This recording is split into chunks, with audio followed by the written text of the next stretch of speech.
Hi, I'm Sam Diep. I live in Denver, Colorado.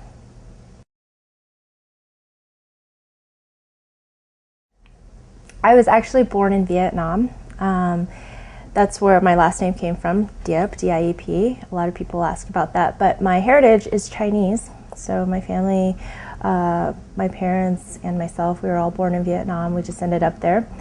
But lived there until I was about 2 or 3, and then lived in Hong Kong for about a year and ended up in Aurora, Colorado, and I've been there ever since. It's one of those things where when you're coming out of a foreign country, you have sponsors, family members that are already in a place in the country, in the US, and I had an uncle that lived in Colorado, and that's just kind of where we ended up. So.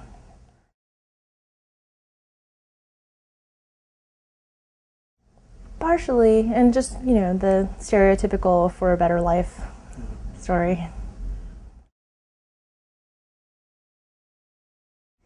I am an only child, and I guess after my parents had me, they said that's enough.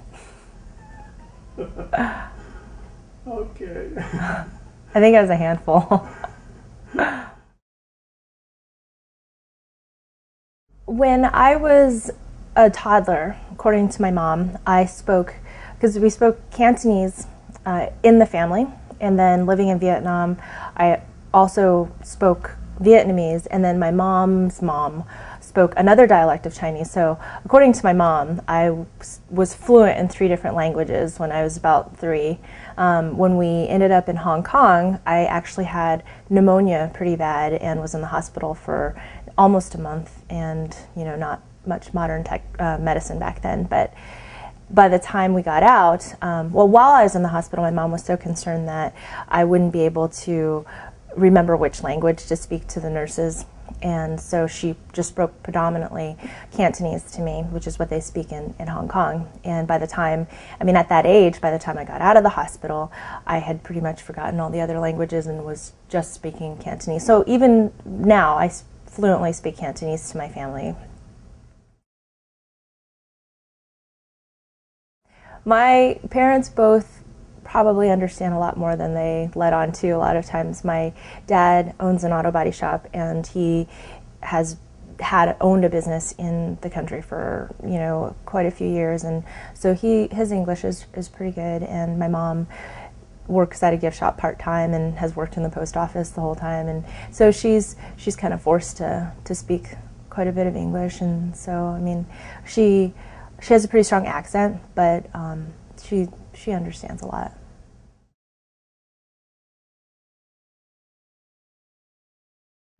I just always remember when I would go out with my mom, when we would be in sort of an Asian community, everyone would talk to my mom because they didn't think that I spoke Chinese. But then when we would be in an American or an English situation, then they would speak to me like this because they didn't know if I spoke English or not.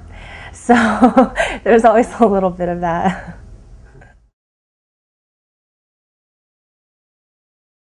I have memories of my dad playing pool when I could just barely see over the table. And in hindsight, I don't think he was a very good pool player, but at the time, I don't think I really knew what was going on or understood the game or what he was doing. But I first started playing pool when I was in high school. And I've shared this story a couple times, but I grew up playing the violin ever since I was 9. And when I was in high school, I played in a private orchestra called the Varsity Strolling Strings. And it was a blast. We would have rehearsals every Monday nights from 7:30 to 10, and every once in a while, my older junior, senior friends that were old enough to drive, we would ditch rehearsal, like maybe once every couple months or so, and we'd head over to the all-ages pool hall. So that's kind of the first taste of the game, and it was something that I felt naturally I was already doing a little bit better at than my friends. And it wasn't until I I feel like I got started pretty late as far as getting serious with the game. It wasn't until probably I was maybe 25 or so when I first joined a pool league and first got a taste of competition, and then it really wasn't until '03 where I've always worked in the marketing field. That's what I went to school for, and my position was being eliminated at my job, and I said, well, I'm going to go on unemployment for a year and try out this pool thing. And that was when I first started working with a coach and taking lessons, and got a little bit more serious from there.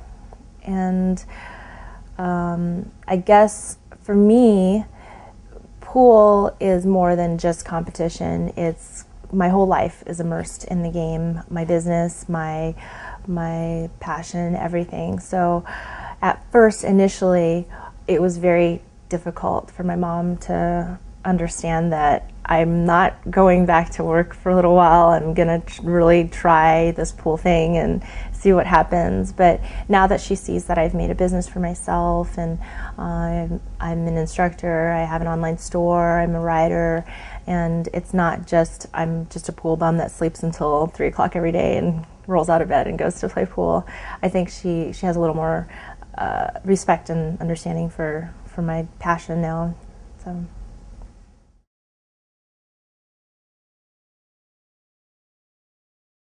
No, my boyfriend is a player and instructor in Minneapolis, and we actually met through a mutual friend of his that moved to Colorado, and he would come out to visit. And he has been so supportive and just taught me so much about the game and business and life. And I couldn't have made as many good decisions as I have in the last 3 years if it weren't for his love and support. So, but it is definitely, it is kind of by circumstance that we ended up together. It's not like I exclusively would go out with a pool player or anything like that. But because he is in the industry, and not just as a player but also on the industry side, he's helped me tremendously in understanding why things are the way they are, and making, and like I said, helping me make really smart decisions.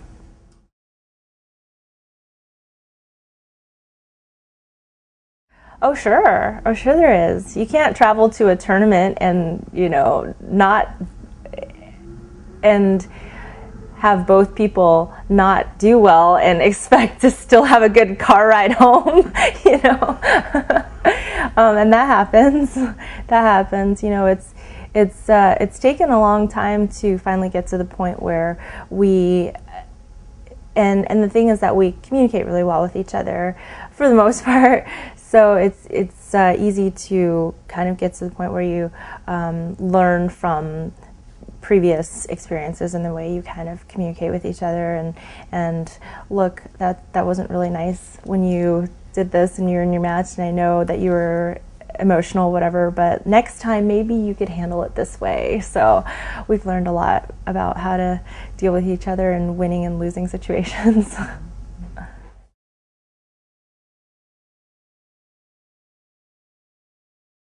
I've done a lot of video work in the past. In fact, this is a little unusual for me because I'm usually the one asking the questions. But I love being so immersed in the game, and the fact that I've gotten an opportunity to get inside the mind of so many great players in the last 3 years, and it's an experience that so many people, AccuStats fans at home, would dream of having the opportunity to do. So I'm very, very grateful and thankful for that. My latest projects have been with AZ Billiards. I got to work with AZ and AccuStats at the U.S. Open this last year. That was very rewarding for me. It was kind of a dream come true to work with AccuStats. And the latest kind of brainchild that actually came to fruition at the US Open this last year was with AZ Billiards and AccuStats. We did daily updates where we used actual footage from matches that were provided by AccuStats, and that's never really been done before. In the video, like interviews and in the videos that are out there, a lot of times it's tough to be there at the right time and the right moment to capture that key shot. But working with AccuStats, I just kind of jotted down the shot that I needed for that daily footage, and got to go back there and do my own editing. Pat kind of sat me down and let me capture my own footage that I needed for the updates. So that was really, really rewarding. And we'll be doing some more interviews with AZ Billiards, similar to this style of interview actually. We'll be doing some more in-depth interviews with a lot of the players in Vegas coming up. And also I've done a lot of the What's in the Case interviews with AZ Billiards. That's been a blast. I know I've gotten a lot of really positive feedback from that. The viewers seem to really enjoy finding out what people carry in their cases, and that's been really fun for me as well. And then of course I do my columns for the regional publications.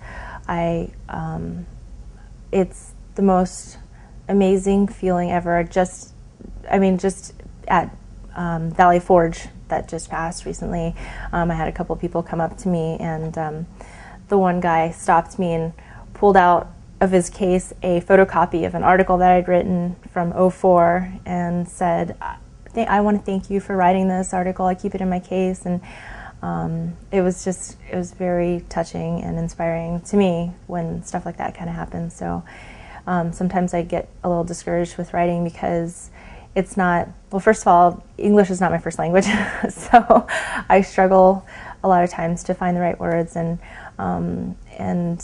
for me I try to write like I speak. I don't try to get fancy or anything like that. They just go from up here onto paper, and so it's incredibly rewarding and touching when people feel like they're inspired by a lot of the stuff that's out there. So when I start to get discouraged, I remember that.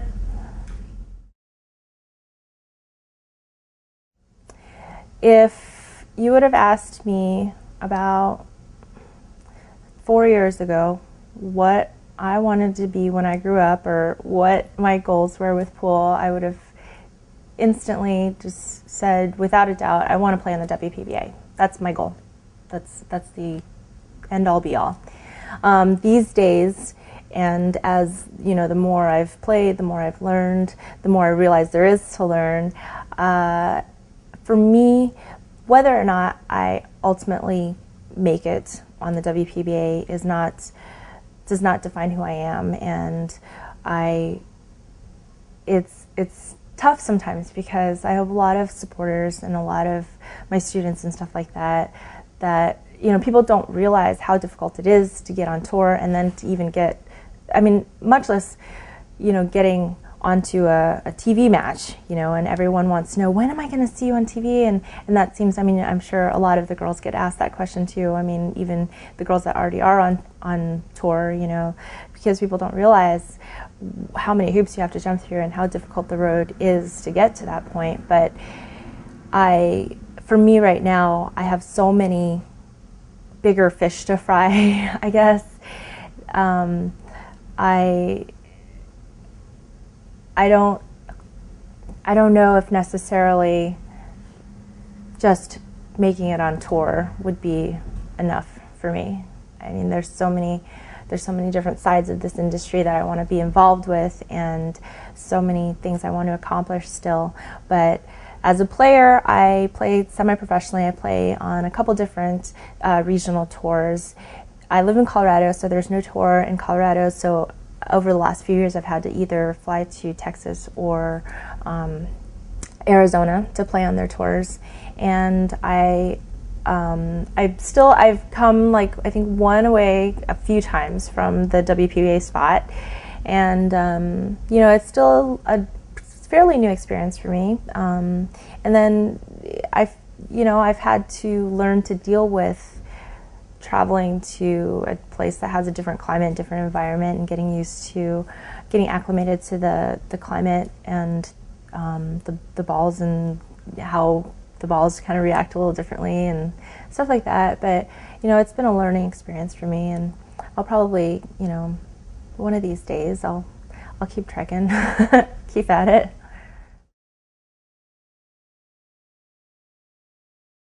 Well, the red came first. A lot of people ask me that. Is your hair red because of the cherry bomb thing?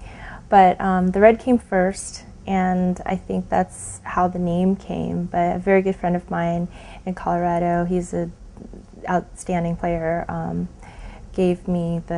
coined me the cherry bomb in '05, I believe. And it's just kind of stuck. Well, the book's been out for a little while, but I mean, I still have to plug it whenever I can. It came out in November of '05, first edition. It's called You Might Be a Diep Player If 101 Moves That All Pool Players Can Appreciate. And it was inspired by just league play and watching goofy things that my peers would do, myself included, and just putting them all together and putting them into a book. So basically, it's and we'll have to send you a copy, Jim, for sure. But for instance, you might be a Diep player if you have drilled such a deep hole in your chalk that you can drink beer from it. You might be a Diep player if you joined a pool league to find a date. You might be a Diep player if you hitchhiked to the tournament. You might be a Diep player if you use the table pockets as a drink holder. There's a lot of pictures in the book. So you can just look at the pictures. I travel at least 50% of the year. I'm on the road. So it doesn't help that my boyfriend lives in Minneapolis, in another state 950 miles away. So I travel a lot to Minneapolis, and I'll stay out there for tournaments and stuff like that. But I try to hit all the big events, either if I'm working with AZ or Inside Pool or competing myself. But I have the last 3 years I've kept a travel log. I'm kind of a geek, so I like to keep statistics on stuff. But the last 3 years, I think I traveled on average 45,000 miles a year. So, and last year I was gone, I think it was 64% of the year.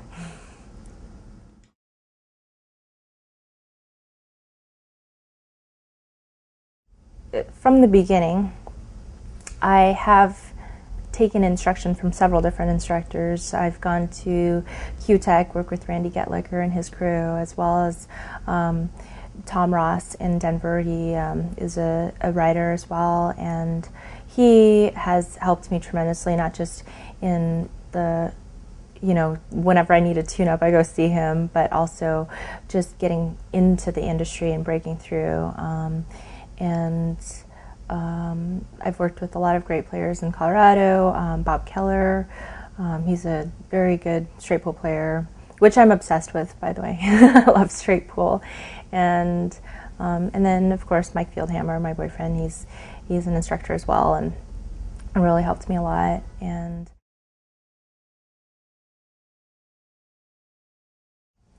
I love Colorado for the fact that it's a beautiful place to live. It truly is.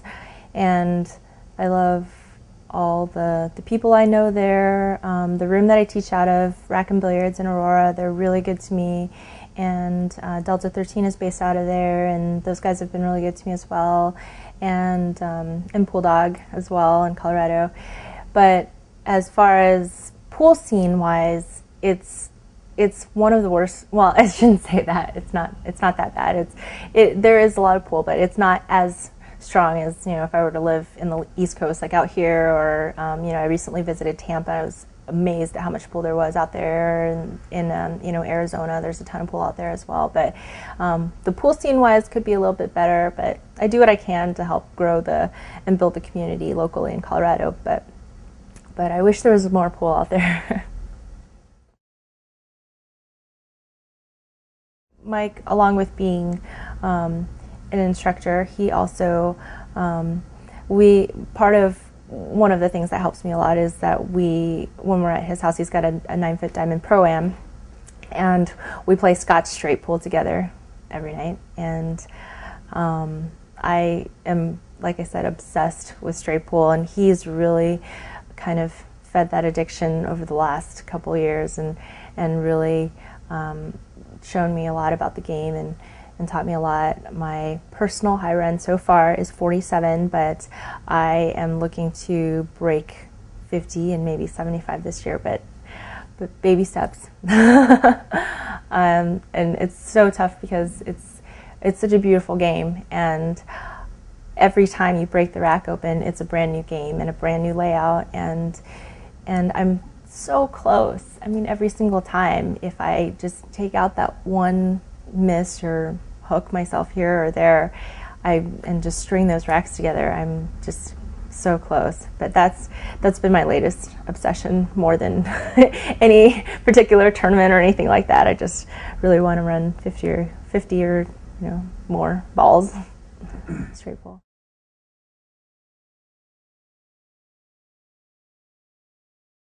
In this day and age, in this particular industry, it is true that there is not a lot of sharing. Well, I should say more in our country, because if you watch like the Filipino players, the Europeans, even just watching them at tournaments, the players themselves help each other. I mean, they're racking for each other, they're helping each other, and they're supporting each other. And unfortunately, we don't see as much of that in the U.S., and it kind of rolls over into the industry too. I mean, someone has an idea and they're so afraid of sharing it because it happens. I mean, because someone else will run with that idea.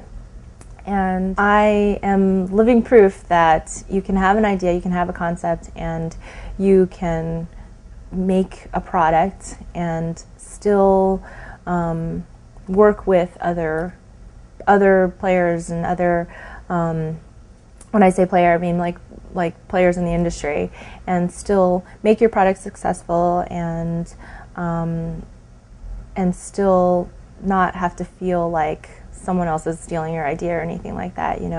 I have the book, and then I also have my magnet table. It's a magnetic pool table that I created also in like '04, and that's been a product that's kind of just recently started taking off. But I work with a lot of different players and people in the industry and help them with their products, and they've helped me a lot with mine. And as an instructor, I receive a lot of products to try out, and some are better than others, but I feel like that's kind of how we should approach the game and the industry. I get asked a lot of times by people like why I don't think that our industry is more like golf, or businesses in the industry are not more successful. And my number one answer typically is because a lot of times we have people that, a lot of billiard businesses are run by pool players, and they're not necessarily run by people that like the marketing is not handled by a marketing expert, and finances aren't necessarily handled by an accountant or someone that knows about that. Usually it's one guy, one pool player that has an idea and is trying to run their whole business on their own, which is not necessarily a bad thing, but it kind of has kind of inhibited a lot of smaller businesses and products from being more successful. But I think that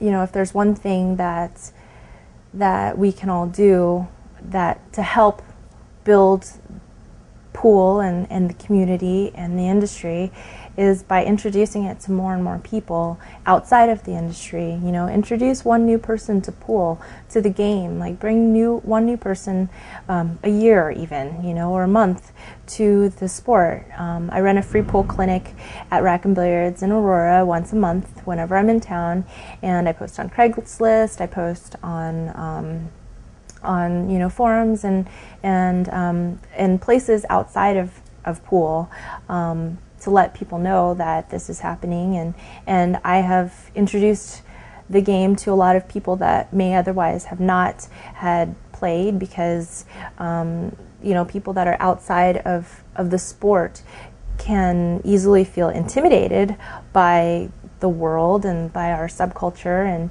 and not really know where to get started, and you know, and I tell a lot of the women too, that students that come to my clinics and stuff like that might not already be pool players, that are just kind of leisure players or casual players, you know, I tell them all the things that they might not know, the nuances and stuff like that. You know, if you go to practice by yourself, put your purse and your stuff under the pool table, you know, little stuff like that you don't really learn, or you learn the hard way. But you know, I think if we can all just introduce the sport to people that aren't already in the sport, and just be patient and share it. I mean, share it with more people. It's a 4.5 by 9 to scale pool table, and it's magnetic with magnetic balls, and it was originally designed because my boyfriend at the time and I would, before bed, go, oh, let me show you the shot that I had today, and like get out a piece of paper and try to draw it out. And so I just had this vision and I got it produced. So I'm on to the second edition, and now they have a second row of extra balls because people would lose the balls because they were so small.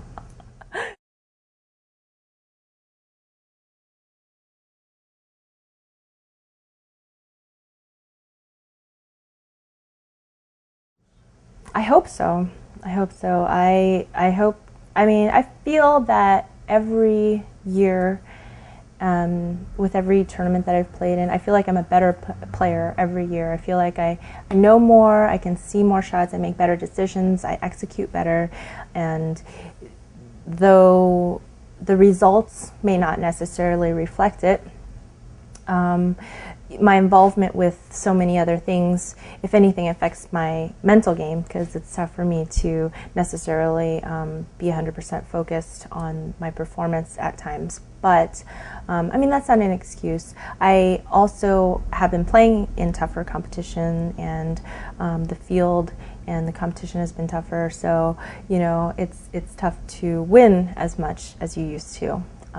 You know, there's always that window where you excel in your game pretty quickly, and then you get to that point where you're winning a lot of stuff. And then now I'm at that point where you know, it's kind of tapered off a little bit, and every once in a while I'll win a little women's event here and there. But like I said, I'm playing with tougher competition, and I do have a lot more other distractions here and there. But I feel like as a player, I'm you know, every day I feel like I'm the best player that I've been, and I'm playing my best pool. So that's always a good feeling.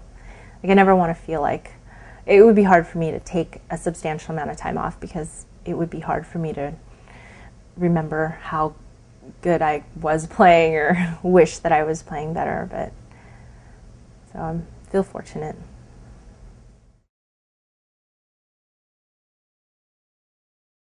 I'll probably play in some stops on the Hunter Tour or the OBQ Tour, and in Texas, as well as the Arizona Tour, and looking forward to Vegas coming up, Vegas Nationals, BCA Nationals. So it's always fun every year.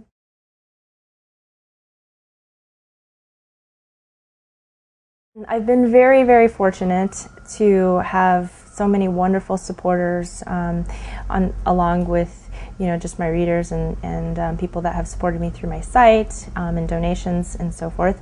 I also have Tiger products, Pool Dog, Rack and Billiards in Aurora, and Delta 13 Rack. All of them have been very, very supportive.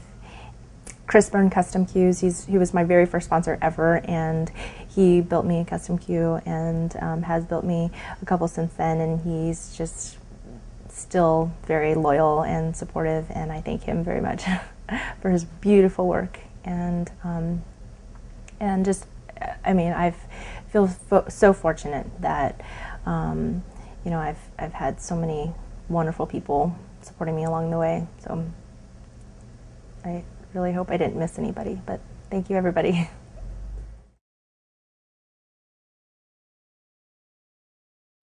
Thank you.